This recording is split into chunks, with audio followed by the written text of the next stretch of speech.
우리 어머니 날도 마찬가지지만 아버지 날도 교회에서 처음 시작하게 되었습니다. 소로나 루이스 스마트라는 사진에 저 위에 계신 여자분이신데요. 이분이 1908년도에 어머니날 설교를 들으시다가 일찍 돌아가신 어머니, 그러한 가운데서도 6자녀를 온전하게 키우신 아버지를 그 사랑을 표현할 수 있는 길은 없을까라는 생각에 시애틀 교회 협의회에 아버지 날을 제안하게 됩니다. 그리고 1910년 이 아래 보이는 시애틀에 있는 YMCA에서 6월 19일 날 죄송합니다. 스포켄에 있는 그곳에서 처음으로 아버지 날을 축하하기 시작하고 윌슨 대통령, 나중에 닉슨 대통령을 통해서 6월 세 번째 주일이 이제 아버지 날이 되게 된 것입니다.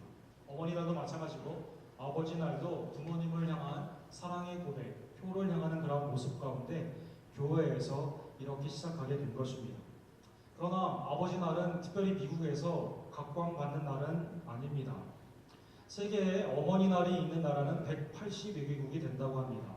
그러나 아버지 날이 단독으로 있는 나라는 40여 개국밖에 되지 않습니다. 미국의 2012년 통계를 보면 부모님이 다 살아계신 경우 어머니 날을 지키는 경우는 95%이지만 아버지 날을 지키는 사람은 63%밖에 되지 않는 것입니다. 어머니 날의 세일즈는 18 빌리언 달러에 육박하지만 아버지 날에는 12 빌리언 달러밖에 되지 않습니다. 해마다 저희가 나사렛을 통해서 어머니 날에 꽃을 사러 가면요, 꽃값이 굉장히 비쌉니다. 그러나 어제 꽃을 너무나 쉽게 싼 가격에 사올 수 있었습니다. 어머니가 자녀를 향한 가사노동은 1년에 약 6만 불에 해당한다고 합니다. 그러나 아버지가 하는 가사노동이나 자녀에 대한 인풋은 2만 불에 해당하지 2만 불밖에 되지 않는다는 것입니다. 더 큰 문제는 가정을 떠난 파더리스, 아버지가 계시지 않는 가정에 미국의 사회 자본이 들어가는 간접 비용이 무려 100 빌리언 달러가 되기 때문에 아버지는 가정에서도 사회에서도 오히려 피해를 주는 그러한 통계적인 그러한 것이 나와 있는 것입니다. 아버지 날 프로모션이 뭐가 있는가? 어머니 날은 너무 쉽게 찾을 수 있는데요. 아버지 날 프로모션은 찾기가 쉽지가 않았습니다. 스포츠 클립이라는 이발소죠. 거기에서 넘버 2 dad, 자기 아버지가 항상 넘버 1이기 때문에 세계에서 가장 두 번째로 좋은 아버지를 제안한다는 프로모션이 지금 진행되고 있습니다. 네스카 드라이버인 엘리엇 샌들러라는 분이 여기에 프로모션에 앞에 있는데요. 이분이 초등학교 때 자기 아버지인 허먼 샌들러에 대해 이렇게 썼다고 합니다.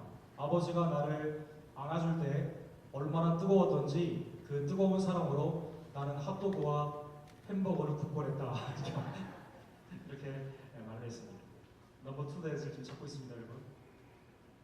성경에서도 좋은 아버지를 찾는 게 굉장히 어렵습니다. 인류의 아버지인 아담이 죄를 범함으로 말미암아 죄의 역사가 곧 아버지의 역사가 된 것입니다. 믿음으로 방주를 지었던 노아가 방주에서 나와서 첫 번째로 한 것이 하나님께 물론 예배를 드렸지만 포도나무를 심어 포도주를 만들었다는 것은 상당히 우리에게 충격적인 소식입니다. 방탕한 가운데 방주에 들어가지 않아 물로 심판을 받은 것을 빤히 보았음에도 불구하고 방주에서 내려서 포도나무를 심고 포도주를 만들었다는 것에 노아는 전에도 아마 술에 문제가 있었던 것 같습니다. 그리고 포도주를 마시고 장막에서 자녀들에게 하체를 내어버리는 수치를 드러내는 그러한 모습으로 나아가게 된 것입니다. 구원에 있어 성화의 사역에 본을 보여주지 못하고 성령 충만함으로 세계를 이끌었어야만 되지만 술 취함으로 말미암아 이러한 수치를 드러내는 좋지 못한 성도의 모습이 아버지 노아의 모습인 것입니다. 믿음의 조상이라는 아브라함, 고든 칼리지에 마빈 윌슨이라는 유명한 신학자가 계십니다. 아워 파더 아브라함을 통해서 기독교도 믿음의 아버지로 보고 유대교도 믿음의 아버지로 보며 심지어 아랍, 모슬렘도 아브라함을 자기의 아버지로 보고 있습니다. 그러나 아랍, 유대교와는 달리 기독교는 아브라함의 실수를 그대로 성경에 드러난 그대로 믿고 있습니다. 이삭의 경우에 아버지가 두 번이나 한 번은 바로에게 한 번은 아비멜렉에게 부인하고 속이는 사건이 있었죠. 만약 하나님이 그것을 막지 아니하시고 기적 가운데 인도해 주지 않았다면 이삭은 이 땅에 태어날 수가 없었다라는 것입니다. 이삭의 입장에서는 그렇게 생각했을 거예요. 아버지 그때 왜 그러셨어요? 내가 이 땅에 태어나지 못할 뻔했는데. 더 비참한 것은 그런데 이삭이 나중에 자기의 아내를 또 누이라고 속인다는 것입니다. 이삭은 어떻습니까? 아버지 이삭은 아브라함, 이삭, 야곱, 살아계신 하나님의 아버지의 믿음의 바늘에 오르긴 했지만 그는 어머니는 야곱을 그 자신은 예서를 사랑했던 것입니다. 창세기 27장에 보면 그의 영적 분별이 얼마나 없었는가가 구체적인 동사를 통해 나타납니다. 야곱이 그 아버지 이삭에게 가까이 가니 이삭이 만지며 이르되 음성은 야곱의 음성이나 손은 예서의 손이로다. 그의 손이 형에서의 손과 같이 털이 있으므로 분별하지 못하고 축복하였다라고 나와 있습니다. 표현을 한 이유는 예서가 짐승의 별미, 아주 그 게이미한 음식을 잘 만들어주기 때문에 그것을 기뻐했다라고 나와 있어요.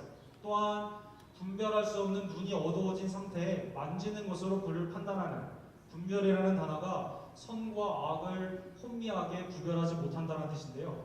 야곱과 예서, 아들조차도 구별하지 못하는 현해의 영안이 어두워진 아버지의 모습인 것입니다. 노아, 아브라함, 이삭, 야곱 때는 더 복잡합니다.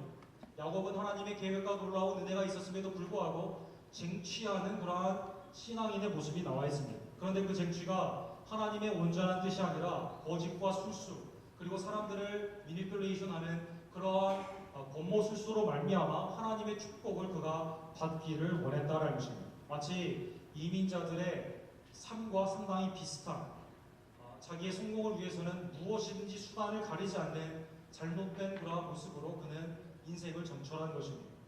아내를 4명을 얻었습니다. 그가 사랑했던 라헬뿐만 아니라 레아, 또 실바와 비라처럼 계집 종까지 다 집에 들임으로 말미암아 아들이 12이 된 것입니다. 그리고 12이 서로 싸움으로 말미암아 형제가 서로 죽이게 되는 그러한 모습으로 나와 있습니다. 그럼에도 불구하고 하나님은 이것을 하나님의 역사로 돌리셔서 이스라엘의 12지파를 만들어 주신 것입니다. 성경의 가장 워스트 파더로 불리우는 입다라는 분이 계십니다. 그는 전쟁에 능하고 하나님 앞에 사서로 귀히 쓰임 받았을지는 모르겠지만 하나님이 이미 승리를 보장한 그 전쟁에 나아가며 섣불리 소원을 하게 됩니다. 승리를 주게 되면 우리 집에서 나오는 첫 번째 것을 하나님께 번제물로 드리겠다라는 것입니다. 승리를 하며 집에 돌아오는 가정 가운데 누가 음악을 가지고 소고를 치며 팀버를 치며 나오게 됩니까? 자기의 딸이 나오게 될 것입니다. 사사기 11장 35절에 보면 너 때문에 왜 나왔느냐? 너 때문에 내가 하나님께 지킨 그 약속을 내가 너로 말미암아 지켜야만 되는데 왜 나왔느냐 한탄하는 아버지의 슬픈 통곡이 나와 있습니다. 아버지가 성급하게 서운한 아버지가 세상에 나가 실수함으로 말미암아 그의 자녀에게 큰 피해를 입히는 그러한 아버지의 모습이 나와 있다는 것입니다. 엘리, 사무엘, 다윗, 솔로몬 계속 이스라엘의 역사를 보면 좋은 아버지를 찾기가 어렵습니다. 왜 아버지의 모범을 찾기가 어려울까요? 한국에서도 선한 아버지, 좋은 아버지에 대한 훈련이 필요하다는 것 때문에 두란노에서 아버지 학교를 시작한 지가 벌써 20년이 되었다고 합니다. 그래서 월간 아버지라는 그러한 잡지가 나오고 있습니다. 또 영화나 노래 가운데 아버지에 대한 문화의 많은 것들, 진정한 아버지에 대한 사랑을 회복하고 아버지를 찾고자 하는 노력이 교회 안팎으로 이렇게 진행되고 있는 것입니다. 월간 아버지의 아트들이 나왔어요. 모범적인 아버지는 왜 우리가 성령에서도 세상에서 찾기가 어려운가? 크게 2가지를 들고 있습니다. 첫 번째로 옛 가부장 제도에서는 아버지가 곧 왕이기 때문에 아버지가 하는 말씀이 명령이기 때문에 아버지가 잘못된 길을 간다 하더라도 제어할 수 있는 아무런 기능이 없다라는 것입니다. 2번째로는 요즘의 문제로는 교육과 기술의 발달로 말미암아 아버지가 자녀에게 가르칠 일이 별로 없다라는 것이죠. 신기술이 나오면서 예를 들어 전화기나 컴퓨터가 나오게 될 경우 아버지가 자녀에게 오히려 배워야 되는 그러한 일이 있는 것입니다. 특별히 이민자에게 있어서 영어라는 부담감은 자녀에게 아버지의 권유를 씌우고 싶지만 영어라는 그런 문제 때문에 오히려 자녀들이 영어를 가르쳐줘야 되는 어려운 그런 모습이 나와 있다는 것입니다. 아버지의 모범을 세상 가운데 찾기가 어렵고 또 그 가운데 많은 사람들이 아버지를 지금도 갈구하고 있다면 진정한 아버지의 모습은 과연 없을까요? 성경에 진정한 아버지의 모습이 처음으로 등장한 것은 오늘 본문에 나타나는 여호수아를 들 수가 있습니다. 그리고 나중에 한번 살펴보겠지만 욥기에 나오는 욥을 생각해 볼 수가 있습니다. 오늘 본문에서는 여호수아를 통해서 진정한 아버지의 모습을 우리가 함께 살펴보며 모든 아버지들, 또 모든 남성들이 이러한 아버지의 사고로 나아가기를 간절히 원합니다. 지금 여호수아는 고별 설교를 세겜이라는 곳에서 하고 계십니다. 고고학자의 증거를 보면 세겜에 풍부한 많은 성경의 실제 사건들이 증거들이 나오고 있습니다. 세겜은 아브라함이 하나님이 너로 말미암아 별과 같이 바다의 모래와 같이 백성들이 번성케 되게 된다는 축복의 근원이 되게 된다는 약속을 받은 곳입니다. 야곱은 이곳에 제단을 쌓으며 하나님 앞에 자기가 온전히 헌신할 것을 언약한 곳입니다. 그리고 25년 전에 가나안 정복을 시작하는 그 마당에 여호수아가 이스라엘 백성들과 더불어 하나님과 카버넌트, 언약을 한 곳이 바로 이 세겜이다라는 것입니다. 그리고 오늘 모세와 더불어 40년 동안 사역하고 25년 동안 가나안 정복을 하였던 65년의 사역을 마치며 110세가 된 아버지이며 할아버지 이스라엘 민족의 수장이 되는 여호수아가 고별 설교를 지금 하고 있는 것입니다. 여호수아는 이 고별 설교를 하고 얼마 있다 하나님의 부르심을 받았습니다. 오늘 본문에 보면 아버지로서 여호수아는 앞에 있는 다른 믿음의 손조들과는 달리 하나님을 언제나 택하는 아버지의 모습으로 나와 있습니다. 15절에 보면 만일 여호와를 섬기는 것이 너희에게 좋지 않게 보이거든 너희 조상들이 강 저쪽에서 섬기던 신들이든지 또 너희가 거주하는 땅에 있는 아모리 족속의 신들이든지 너희가 섬길 자를 오늘 택하라. 오늘 나와 내 집은 여호와를 섬기겠노라라고 말씀하는 것입니다. 아버지가 택하고 그리고 가정이 아버지를 따라 여호와를 택하게 되는 하나님을 택하는 아버지의 모습이 나와 있습니다. 신앙에 보면 빌립보 가주가 바울과 실라를 통해 하나님의 은총을 바라보며 어떻게 해야 됩니까? 라고 물을 때 바울이 이렇게 말을 합니다. 주 예수를 믿으라 그리하면 너와 내 집이 구원을 받으리라. 그리고 그 집에 가 모든 식구들이 예수님을 믿고 세례를 받는 장면이 나와 있습니다. 아버지가 자녀에게 무엇을 택할 것이냐, 누구를 택할 것이냐, 하나님 편에 서기를 아버지가 촉구하며 자녀들에게 신앙을 심어주는 아버지가 여호수아였다라는 것입니다. 가나안 땅의 우상은 하나님, 형상이 없으신 영이신 하나님과는 상당히 다른 것을 약속하고 사람들에게 허용과 번영을 약속했습니다. 가나안 땅의 가장 대표적인 우상들을 바라보면 맨 왼쪽에 나와 있는 바알을 볼 수가 있습니다. 비를 내리고 자녀를 많이 주는 타산, 풍작을 허용하는 이 바알은 사람들의 음욕과 정욕을 자극하며 네 뜻대로 살아도 모든 것이 잘 된다라고 하는 전형적인 인간이 만든 우상의 대표격입니다. 그의 아내격이 되는 아세라 앞에 절을 하게 되고 그 가운데 가게 되면 아이를 불쑥불쑥 낳게 되는 노동력을 상징하는 아들을 낳게 되는 거짓 약속을 하는 것이 아세라였다는 것입니다. 아모리의 전쟁, 아누라는 신은 오른쪽에 나와 있는 것처럼 어디에 가든지 전쟁의 승리를 약속하는 잘못된 우상들이 가나안 땅에 많이 있었다는 것입니다. 대표적인 7개의 잡족 민족들이 섬기는 수많은 우상들은 영이신 하나님, 형상을 만들지 말라고 명령하신 하나님을 섬기는 이스라엘에게는 매우 부담스러운 현상적으로 보이는 우상들이었다라는 것입니다. 오늘날에도 우리의 우상들은 얼마나 교회 안팎에 많이 있습니까? 재물이라는 우상이 있습니다. 아버지가 너 신앙이 중요한 게 아니라 공부가 중요하고 너 신앙이 중요한 게 아니라 돈 버는 것이 중요하다면 우리는 하나님이 아닌 가나안을 선택하는 잘못된 아버지의 상이 되는 것입니다.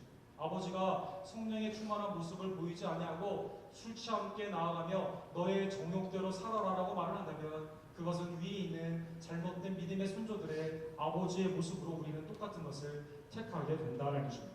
그러나 여호수아는 오늘날의 아버지들에게 성도들에게 부탁하는 것은 그게 좋게 보이거든 그걸 택하지만, 그러나 하나님이 우리를 구원하시고 하나님이 더 선하시기 때문에 하나님을 택하라고 아버지 여호수아를 택하게 되며, 동일한 선택을 우리 모든 아버지들에게 성경은 원하고 있는 것입니다.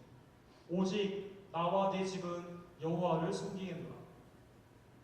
여호수아라는 이름은 히브루 말로 야훼 is salvation, 하나님이 나의 구원이다라는 뜻입니다. 이것을 헬라말로 바꾸게 되면 지저스가 되게 됩니다. 즉 예수님의 구약적인 이름이 여호수아다라는 것입니다. 여호수아는 신앙에 오게 되는 메시아 예수 그리스도를 오늘 본문뿐만 아니라 여호수아 전체를 통해 우리에게 보여줍니다. 그는 모세를 40년 동안 섬기며, 모세는 하나님의 말씀도 받고 백성의 지내가서 왔다 갔다 하는 그런 모습이 있을 때, 여호수아는 하나님의 장막에 거하며 하나님의 성령 안에 충만한 모습으로 보여집니다. 그는 군대장관으로 온갖 어려운 전투 가운데 마다하지 아니하고 하나님의 영적 전투를 수행했다는 것입니다. 가나안 땅에 25년 동안의 어려운 전투가 있었지만 그 모든 것들을 승리로 이끌며, 특별히 10명의 정탐꾼이 부정적인 보고를 할 때 갈렙과 더불어 가나안이 우리에게 주신 약속의 땅이다라고 하는 긍정적인 믿음과 신앙의 강건함이 그에게 있었다는 것입니다. 백성들은 여호수아가 누구인지를 압니다. 여호수아의 가정이 어떠한 가정인지를 압니다.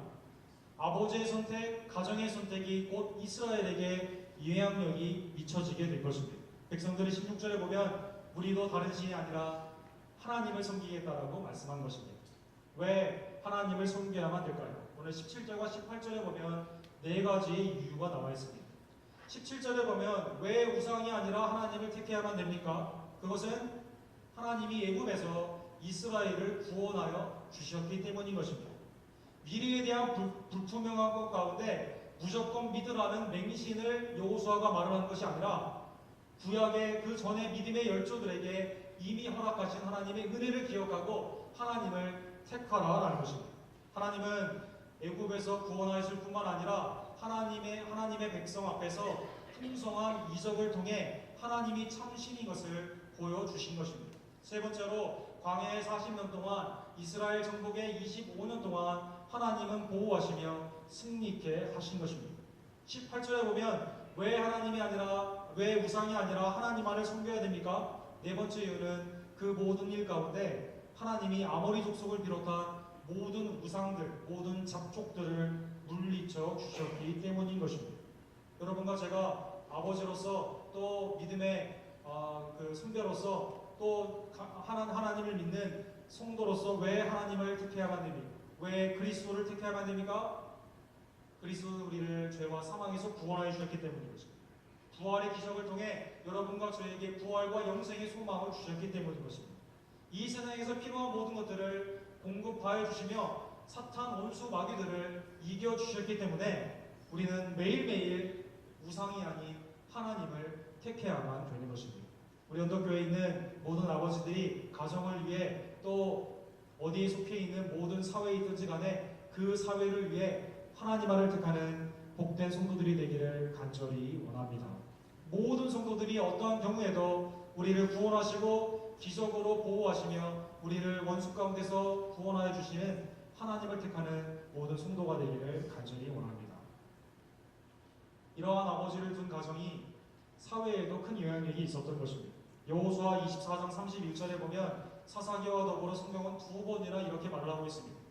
이스라엘이 여호수아가 사는 날 동안과 여호수아 뒤에 생존한 장로들, 곧 여호와께서 이스라엘을 위하여 행하신 모든 일을 아는 자들이 사는 날 동안 여호와를 섬겼다라고 말하고 있습니다.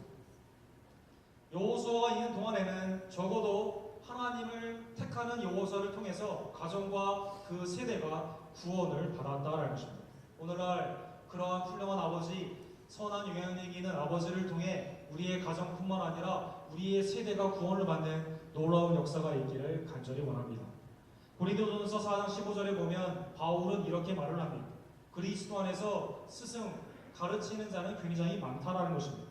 그러나 아버지는 많지 아니하니 그리스도 예수 안에서 내가 복음으로써 너를 낳았습니다. 수많은 것들로 가르치는 자는 많지만 생명의 복음으로 구원하는 자는 적다라는 것입니다. 진정한 아비됨이 뭐냐? 예수 그리스도를 통해 진정한 신앙을 알려줌으로 말미암아 하나님의 구원의 도구로 사용받는 것이 압이 됩니다라는 것입니다. 18세기에 그 인도의 선교를 열고 19세기에 영국의 선교를 열었던 윌리엄 캐리라는 선교사님이 계십니다. 이분은 아버지가 뭐냐? 아버지는 하나님이 자녀에게 보내주신 선교사다라고 말씀하셨습니다. 죄인인 아버지, 우리가 다 흠이 있고 아버지가 다 여러 가지 어려운 점이 많이 있지만 성경에 나와 있는 믿음의 열조를 보면 분명히 나타나고 우리의 삶을 보면 많이 나타나지만 죄인인 아버지가 자녀에게 줄 수 있는 가장 큰 선물이 뭐냐? 그것은 구원주 예수 그리스도를 소개함으로 진정한 하나님 아버지의 자녀가 되게 하는 것이다. 나는 흠이 있고 점이 있지만 그러나 진정한 하나님 아버지를 네가 믿게 되면 너는 구원을 받는다. 또 다른 더 훌륭하신, 더 온전하신 하나님을 소개하는 것이다 라는 것입니다. 우리 언덕교회에 있는 모든 아버지들이, 특별히 모든 남성들이 주위 있는 사람들에게 생명을 낳는 진정한 하나님 아버지를 알려주는 믿음의 도구가 되기를 간절히 원합니다. 이러한 배경 가운데 성경은 부모님에게 공경하라라고 명령하고 있습니다. 에베소서 6장 1, 2, 3절에 보면 하나님의 십계명에 관한 명령이 신약적으로 이렇게 해석이 되어 있습니다. 자녀들아, 주 안에서 너희 부모에게 순종하라. 이것이 옳으니라. 내 아버지와 내 어머니를 공경하라. 이것이 약속이 있는 첫 계명이니 이로써 내가 잘되고 땅에서 장수하리라. 주 안에 있는 가정 가운데 하나님이 아버지를 통해 믿음을 심어주게 하시는 놀라운 역사 가운데 주 안에서 자녀들은 반드시 부모님을 공경하라는 것입니다. 티마라는 공경이라는 뜻은 부모님 앞에 겸손하라는 뜻입니다. 부모님이 아무리 인간적으로 세상적으로 부족해 보인다 하더라도 자녀로서 부모님 앞에 겸손하라는 것입니다. 부모님을 존경하라는 뜻도 됩니다. 아무리 정말 보잘것없는 부모님이라 하더라도 부모님 나를 낳아주시고 나에게 믿음을 주신 그 아버지와 어머니를 존경해야 된다는 것입니다. 또한 이 단어는 그들을 위해서 감사와 그들의 합법적인 명령의 권고를 즐거이 순종하는 마음으로 듣고 그대로 행동하는 것이다 라고 말씀하고 있습니다. 우리 언덕교회에 있는 모든 자제분들이 부모님들을 이러한 마음으로 공경하는 우리 아버지 주일이 되기를 간절히 원합니다. 김영곤 목사님 우리 교회 부흥에 오셨는데요. 지난 5월달 어버이 주일 그 즈음에 한국에 책을 출간하시면서 부모님을 오랜만에 찾아뵙고 아버지의 등을 밀며라는 에세이를 소개하셨는데요. 아마 아버지 96세 정도 되셨다고 합니다. 아버지와 더불어 목욕탕에 가신 후에 다음과 같은 글을 쓰셨습니다. 이 글을 읽고 오늘 아버지 주일 설교를 마치도록 하겠습니다. 아버지의 등을 밀며 큰 산이 작은 언덕이 되어 내 앞에 쪼그리고 앉아있다. 물창했던 나무들은 다 사라지고 허연 민둥산이 되었다. 때밀이 수건을 한 손에 끼고 다른 한 손을 뻗어 어깨를 잡으려는데 손이 떨린다. 언약궤를 대하듯이 만져서는 안 될 것 같다. 아버지의 등은 내게 성역이다, 제단이다, 지성소다. 저주받을 각오로 한쪽 어깨에 손을 대고 초록색 떼거리 타올을 문지른다. 나는 아버지가 되고 아버지는 아들이 된다. 나이든 아들은 착하기도 하다. 아버지의 등을 미며 나는 속죄 제사를 드린다. 밀려나는 때는 나의 죄다. 그 등을 휘게 한 죄, 그 등에 칼을 꽂은 죄, 그 등을 벗겨먹은 죄. 문득 이 속죄 예식을 몇 번 더 치를 수 있을까 생각하니 뜨거운 것이 속에서 올라온다. 떼수건에 밀려낸 거무튀튀한 죄의 덩어리들을 눈물로 씻어낸다. 아, 씻어날 죄는 아직도 많은데 나의 성소는 무너져가고 있다. 나의 제단은 허물어져 가고 있다. 그의 등을 휘게 한 죄, 그의 등에 칼을 꽂은 죄, 그의 등을 벗겨먹은 죄. 아들로서 아버지의 사랑을 갚지 못한 아들의 모습이 이 글 가운데 잘 나타나 있습니다. 사랑하는 성도 여러분, 오늘은 아버지의 주일입니다. 모든 아버지들이 주님 안에서 긍휼함을 입으며 하나님의 놀라운 은총 가운데 놀라운 은혜를 누리는 남은 생애가 되기를 간절히 원하며 이 땅에 우리에게 주신 믿음의 아버지들을 우리가 공경하며 그들을 존경하는 귀한 성도의 삶이 되기를 간절히 원합니다. 기도하겠습니다.